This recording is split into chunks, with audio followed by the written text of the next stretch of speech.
Hey everybody, and welcome back to Big Blonde and Beautiful, the podcast.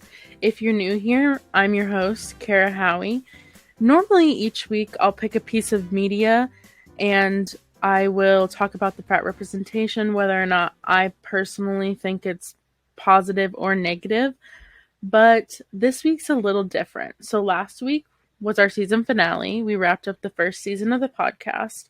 And just to keep you guys entertained until our next season, I decided to do some mini episodes. And for these mini episodes, I'm going to be focusing on fat tropes. This week's trope, probably the most well known, it's the fat funny friend trope. So before we begin, what is a trope? Well, a trope in screenwriting is any element of a story that's shared with many other similar stories, meaning it is repeated constantly. And tropes don't necessarily have to be a bad thing, but when, for instance, fat characters are constantly put in the same roles and they aren't really a good representation of a whole range of fat people and who we really are, it can be very damaging. Like I said, a trope is just a group of characteristics or storylines that are repeated over multiple movies. But what is the fat funny friend trope? Well, it's pretty much exactly what it sounds like.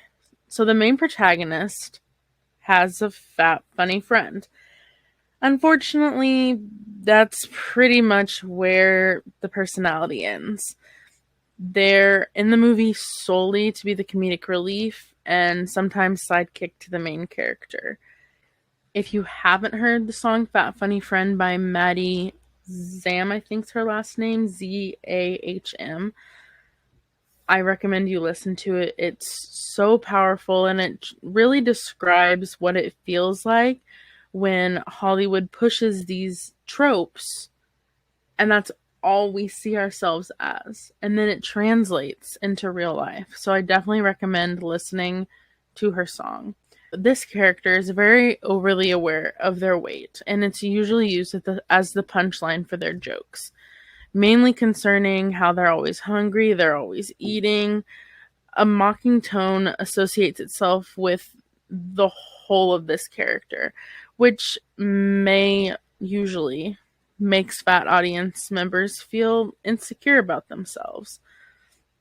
A possible reason for this trope's existence is a desire to be more realistic and less discriminatory by showing that not everybody in the world has a genetically attractive body shape, or what society says is a genetically attractive body shape, let's be honest.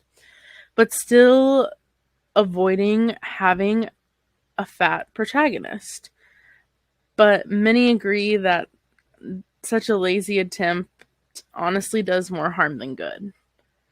The mocking nature of the fat funny friend stereotype also works to reinforce the beliefs that fat people should never be taken seriously. The fat funny friend serves as an object of ridicule and never contributes anything meaningful to the actual plot or main characters. Like I said, they're just there to provide comedic relief. I feel like they're also just there to try and make the protagonist look better, because they're like, oh, there's our protagonist and there's their fat funny friend. The negative connotation attached to the word fat also adds to the problem. Many people, like myself, are trying to take back this word fat and just use it as a way to describe a body type. It's like when you say someone's skinny. I'm fat. I have a lot of fat. And that's okay.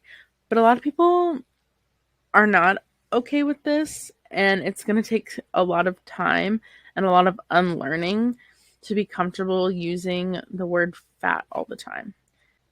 So usually the negative connotation attached to the word fat also adds to the problem. And it's a major reason why fat characters usually wind up being portrayed as a joke. Now, having a fat character that is funny isn't a bad thing. But when the humor itself is self-deprecating or focused on their weight or just like their appearance, their health, whatever, that's when it becomes a problem.